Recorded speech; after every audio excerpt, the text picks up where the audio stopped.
তো সকাল সকাল ঘুম থেকে উঠেই পুরাতন পাঞ্জাবিটা আয়রন করে নিচ্ছি। আলহামদুলিল্লাহ, প্রতি বছর আমাদের ঈদগাহ মাঠে অনেক মানুষ হয়, অনেক গ্রাম থেকে মানুষ নামাজ পড়তে আসে। আসসালামু আলাইকুম এভরিওয়ান। তো সবাই কেমন আছেন? আমি আল্লাহর রহমতে আলহামদুলিল্লাহ ভালো আছি।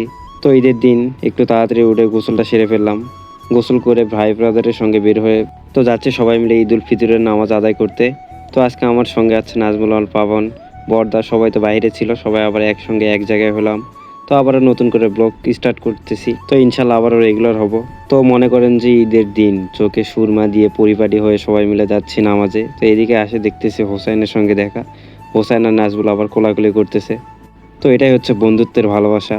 তো অনেকেই বাজে মন্তব্য করে যে বিয়ের পর অনেকেই চেঞ্জ হয়ে যায়। তো নাজবুল আর পাবন তো বিয়ে করছে, সে তো কখনো ব্যস্ততা দেখায়নি, যখনই ফোন দিতাম তখনই চলে আসতো। তো আমি ভিডিওটা অনেক লেটে ছাড়তেছি, অনেক ফ্যামিলি প্রবলেম ছিল যার কারণে ভিডিওটা ছাড়তে পারি নাই। তো আমরা আমাদের ঈদগাহ মাঠে প্রবেশ করে ফেললাম। তবে একটা জিনিস খেয়াল করে দেখেন, আমাদের মধ্যে একজন মিসিং, তা হচ্ছে সাগর। সাগর জানি না কোথায় বসছে। আমরা আমাদের জায়গা মতো বসছি, ওরে ফোন দিছিলাম, ফোন ধরে নাই। তো একটু বক বক বাদ দিয়ে একটু হুজুর সাহেবের খুতবা শুনলাম। তো আলহামদুলিল্লাহ, নামাজের জন্য সবাই দাঁড়িয়ে গেলাম, নিজ নিজ কাতার সোজা করে নিচ্ছি।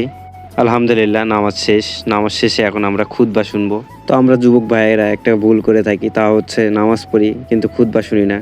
খুতবা হচ্ছে আমাদের একটা গুরুত্বপূর্ণ অংশ নামাজের। ব্যাখ্যা বিশ্লেষণ করে আমার সংক্ষিপ্ত খুতবা এখানে শেষ করলে আমি তো আজকের ভিডিওটা এই পর্যন্তই ছিল। সবাই ভালো থাকবেন, সুস্থ থাকবেন, আবার নতুন ব্লগে দেখা হবে ইনশাল্লাহ। আল্লাহ হাফেজ।